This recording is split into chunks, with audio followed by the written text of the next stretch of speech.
প্রথমে একটি কাঁকরোল ও ৮-১০টি বরবটি সিদ্ধ করে নিই। মাড় গালার পরে ভাতের উপরে কিছু কাঁচামরিচ আর 10 মিনিটের জন্য সিদ্ধ করতে রেখে দিই।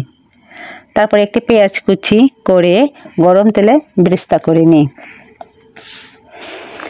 চাইলেও আপনারা সরিষার তেলের সাথে সিদ্ধ কাঁচামরিচ, বেরেস্তা ও স্বাদ মতো লবণ দিয়ে কচলিয়ে নিতে পারেন।